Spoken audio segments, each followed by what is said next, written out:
Um católico pode discordar da CNBB? Olha, diante de constantes eventos envolvendo o CNBB e uma linha tradicionalista que vem avançando em influência nesses últimos anos, eu acho que essa fala ela vem em boa hora. Eu bem sei que as minhas palavras não vão receber boa acolhida por parte de muita gente. Contudo, eu acho que elas são dignas de serem ditas. A colegialidade dos bispos da Igreja Católica do Brasil, de fato, não interfere, minimiza ou substitui a autoridade que cada episcopo, cada bispo, tem sobre a sua igreja local. Isso nós bem sabemos. Tampouco o CELAM o faz, né? Não importa se é a conferência de um país ou de todo um continente. Mas nós bem sabemos, por outro lado, que a unidade dos seguidores de Cristo é mandato do Senhor, que todos sejam um, para que o mundo creia, né? João 17.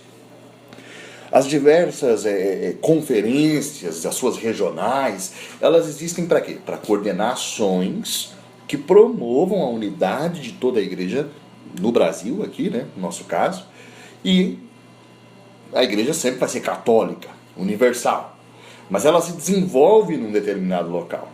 Embora a gente saiba que a CNBB não é um organismo de governo, mas de serviço e de comunhão, e que existe para gerar realmente comunhão entre as diversas igrejas locais que conformam a presença da Santa Igreja no Brasil, nós sabemos que o serviço no cristianismo é a fonte realmente legítima de exercer o sadio governo de cordeiros e de ovelhas, né? Sendo assim, né, a importância da CNBB na igreja fica em evidência para nós. A Conferência Nacional dos Bispos do Brasil, ela existe para fomentar a comunhão entre os bispos e no diálogo existe para aprofundar o afeto colegial com o dever de garantir maior unidade no processo de evangelização, e isso conforme os desafios do momento presente. Para essa missão, ela cria assessorias, chama para junto de si peritos, né, pessoas que deveriam ser peritos na missão específica, e busca oferecer esses serviços então a todos os bispos do país. A conferência existe, gente, desde 1952 e sempre foi respeitada por cada um dos sumos pontífices, que a legitimaram como organismo de serviço e de comunhão. Então, por favor, leva tudo isso em conta para continuar ouvindo a minha exposição que vai se seguir. A teologia da libertação ela encontrou no Brasil um solo extremamente fértil para ser plantada e fecundada. Um país pobre, imerso em corrupção, com um grande número de pessoas vivendo abaixo da linha da pobreza, né? Então, sob essa noção cultural de caridade que a Igreja Católica plantou na civilização ocidental, muitos dos nossos líderes encontraram então razão para engrossarem as fileiras da teologia da libertação.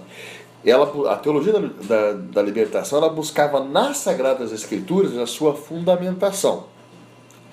A hermenêutica, né, a ciência da interpretação bíblica, limitada a apenas um dos vários métodos de interpretação, né, o método histórico-crítico, ainda esse método inoculado por uma filosofia específica, que é a filosofia de Karl Marx.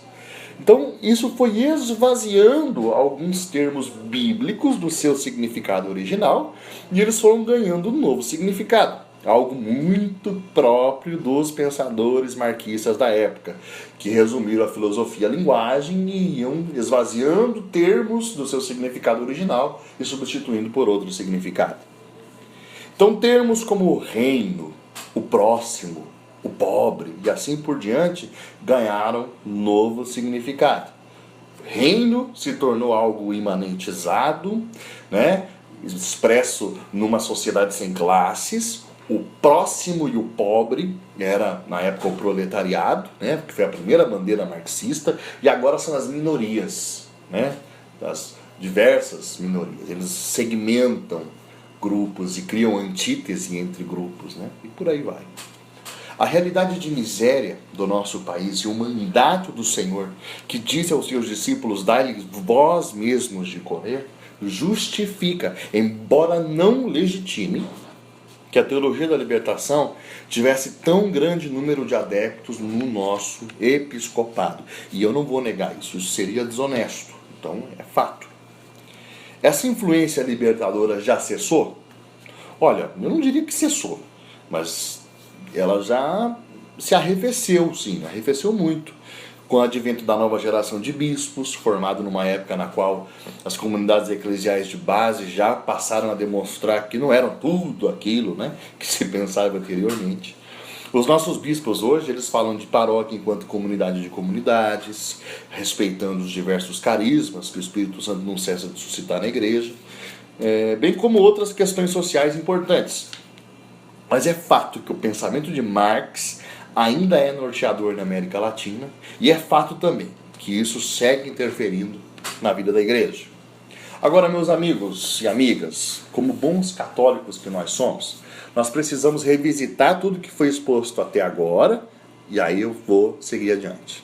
Então, resumindo, a CNBB é uma instância de serviço e comunhão entre todos os bispos da Igreja Católica no Brasil. É uma instância respeitada e reconhecida pelos sumos pontífices desde o seu início. A CNBB, como fruto do que aconteceu na história da Igreja no Brasil, ainda é inegavelmente perpassada por membros, alguns bispos, assessores e peritos, que bebem sim da filosofia marxista. De modo que alguns, de seus pareceres, em alguns, desses pareceres, a gente percebe a influência do modo de pensar próprio da teologia da libertação. Isso é fato. Embora a CNBB não interfira, substitua ou anule a autoridade de cada bispo em sua igreja local, o mandato da unidade faz com que cada bispo no Brasil sempre queira acatar as diretrizes que da CNBB eles recebem, E não fazem porque se não acatarem não estariam em unidade. Trata-se, melhor dito, mais bem, do desejo que cada bispo tem de salvaguardar a colegialidade dos bispos do Brasil. Como lidar com esses dados que eu tenho colocado aqui? Eu diria que com sabedoria. O próprio Olavo de Carvalho, que é uma bandeira desse público ultra-tradicionalista, naquela coleção de artigos dele, chamado O Mínimo que Você Precisa Saber para Não Ser um Idiota, o próprio Olavo ele fala sobre a dissonância cognitiva. Dissonância cognitiva, um instrumento de dominação de massas utilizado pela cultura que nos cerca, segundo o Olavo. Segundo ele, a dissonância cognitiva consiste o quê? Em apresentar e defender princípios que são totalmente contraditórios entre si, aí você deixa a massa num estado de desorientação e ela fica aguardando uma voz de comando. Não interessa qual for a voz do comando. Ele escreveu no artigo Armas da Liberdade, eu vou ler. O cidadão angustiado reage por uma espécie de colapso intelectual, tornando-se um boboca servil, que já não sabe orientar-se a si mesmo e implora por uma voz de comando. O comando pode ser oco e sem sentido, como por exemplo, change, mas quando vem, soa sempre como um alívio. Tem um outro artigo do Olavo, chamado A Demolição das Consciências, que foi publicado no dia 21 de dezembro de 2009.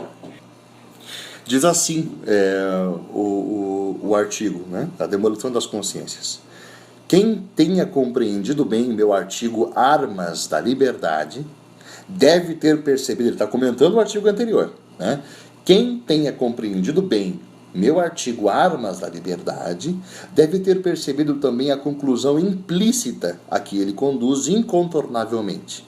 Boa parte do esforço moralizante despendido pela direita religiosa para sanear uma sociedade corrupta é inútil, já que termina sendo facilmente absorvida pela máquina da dissonância cognitiva e usada como instrumento de perdição geral. Olavo disse isso. Olha, desde que o padre Paulo Ricardo apresentou o Olavo de Carvalho nas suas aulas, lá no início, eu comprei livros, eu li artigos, eu acompanhei diversas exposições do Olavo disponíveis na internet. E é impossível eu não reconhecer nele também muito da mais pura e legítima filosofia clássica, né? Aristóteles em Nova Perspectiva, sobretudo, é um livro que eu gostei demais.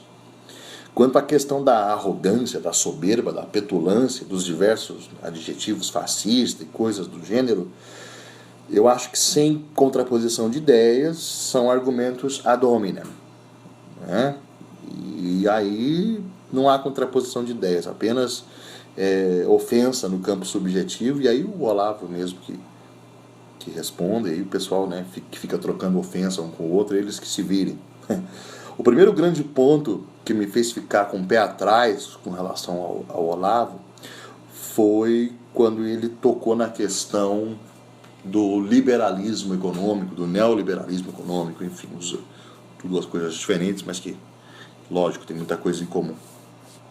O Olavo expõe claramente, né, que a doutrina social da igreja, nesse quesito, segundo ele, deixou-se influenciar pelo comunismo. Contudo, gente, essa mesma doutrina social ela nunca foi corrigida pelos sucessores de Leão XIII. Então, sob o pontificado de São João Paulo II, se elaborou o compêndio da doutrina social da igreja, né? E eu confesso para vocês, eu acredito que poucos entenderam de comunismo como Karol Wojtyla. Eu acredito verdadeiramente que a doutrina social da Igreja Católica não errou ao se opor a muitas práticas do capitalismo que ferem a dignidade da pessoa humana e subvertem a hierarquia de valores que nós deveríamos ter como seres humanos. Por outro lado, você nunca vai encontrar nada na doutrina social que legitime o comunismo. Isso é fato. Então, eu tenho muitas discordâncias com o Olavo. Mesmo assim, em consideração por aquilo que eu já recebi de bom, eu faço a devida ponderação. Aliás, examinai tudo e retei o que é bom, é isso que nós aprendemos, né? Eu não sou vaquinha de presépio. Eu não tenho o Olavo de Carvalho como sendo o verdadeiro magistério da igreja, como fazem muitos dos seus alunos e seguidores. O magistério da igreja está com Pedro. Somente eu acho que os opositores, né, eles deveriam debater ideias ao invés de criticar o autor de um modo tão evasivo, né? Eu confesso que as últimas colocações do Olavo sobre a igreja, assim, olha, eu confesso, eu não tenho outra palavra, elas têm me causado náusea. Eu estou muito, não concordo com ele. Assim como não concordo com muitos pensadores em muitas coisas. Então, eu retiro o que é bom e o que é mal eu jogo fora. Eu acredito que o próprio Olavo e muitos dos seus seguidores, eles precisam reler algumas coisas que eles escrevem, né, sobre dissonância cognitiva, por exemplo. Posto que são eles mesmos, né, que estão alimentando essa máquina de confusão e de perdição geral. Porque diante de tantas vozes sendo gritadas, né, você pode ter certeza, meu amigo, minha amiga, que não é a voz da tradição que vai ser ouvida, não. O próprio Olavo disse isso nos artigos que a gente leu. Nas mais variadas questões de choque, milhares de pessoas que poderiam ouvir uma opinião até sensata e fundamentada da parte do próprio Olavo, ou de gente que pensa como ele, né, já não vai fazer, não vai ouvir. E tudo que eles disserem só vai alimentar mais ainda a fornalha da dissonância cognitiva. Percebam vocês que ao denegrir a CNBB, o Papa Francisco, eles minimizaram a possibilidade de que o seu discurso viesse a influenciar de algum modo a vida da igreja. Pessoas de bem nem querem ouvir falar do Olavo e de gente afim a ele. Como então abordar, na minha opinião, como é que a gente deveria abordar temas difíceis sem alimentar a dissonância cognitiva quando o assunto remete à Igreja do Brasil? Eu vou tomar um exemplo. O embate que teve sobre a reforma política, né? Que deu uma briga, o Olavo falou um monte até de Dom Odilo, enfim. Vou tomar aquele episódio e vou dar alguns princípios básicos para alguém que deseja contrapor a CNBB. Como que um bom católico deve se pronunciar se deseja se contrapor à questão, por exemplo, da reforma política? Ele deve agir assim. Ele toma em suas mãos o projeto, extrai as ideias. Em seguida, ele faz a exposição daquilo que está escrito e disseca a ideia. cita as fontes que originaram a ideia, mostra onde essa ideia quer chegar, os pressupostos que ela abre, etc. Aí, por último, faz a contraposição da ideia. Em resumo, ele deve contrapor ideias e não pessoas, né? Ou a CNBB deve combater ideias, expondo-as e contrapondo-as. Denegrir a imagem da CNBB não é a posição que um verdadeiro católico deve tomar nunca. Eu não preciso concordar com a CNBB em tudo. Eu não preciso me calar quanto à minha discordância com a CNBB, se eu tiver alguma. Mas eu preciso sim, como bom católico, apresentar minha discordância com suavidade e respeito. E isso é bíblico, 1 Pedro 3,15. Portanto, eu posso fazer a exposição de uma ideia e fundamentá-la, mesmo que a ideia não seja a opinião oficial da CNBB. Eu posso fazer isso sem sequer mencionar a CNBB no meu discurso. Eu acredito que nem mesmo a CNBB deseja ser uma mordaça do livre pensamento. E esses pronunciamentos da CNBB, eles não possuem um caráter ex-cátedra para que eles não possam ser contrariados de alguma forma. Mas eu não posso ferir a comunhão, gente. Denegrir um organismo legitimamente constituído, né, como gerador de unidade de comunhão entre os bispos da minha igreja no meu país, em comunhão com a Santa Sé. É a colegialidade dos bispos do Brasil.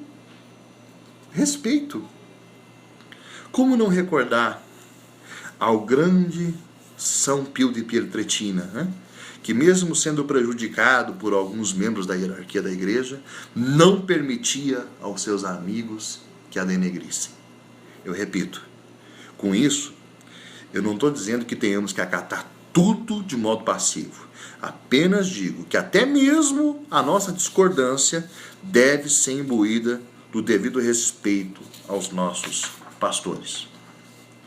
O próprio padre Paulo Ricardo de Azevedo Júnior, que foi aluno do Olavo, assim, eu também já fui, né? O padre Paulo Ricardo, ele jamais fez um único pronunciamento chamando a CNBB de herege ou coisas desse gênero. Pode procurar, você não vai achar. Em algumas poucas ocasiões, o padre Paulo discordou de uma posição oficial da CNBB.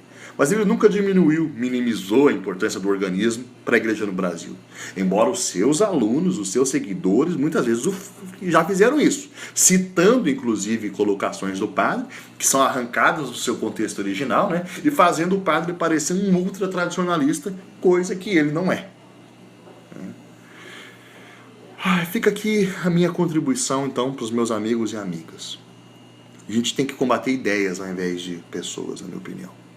Vamos edificar a igreja sob o princípio da verdade na caridade, guardando a unidade do Espírito pelo vínculo da paz. Denegrir a CNBB, minar sua importância, ou investir contra ela, é algo que fica fora de cogitação quando se vive esses princípios.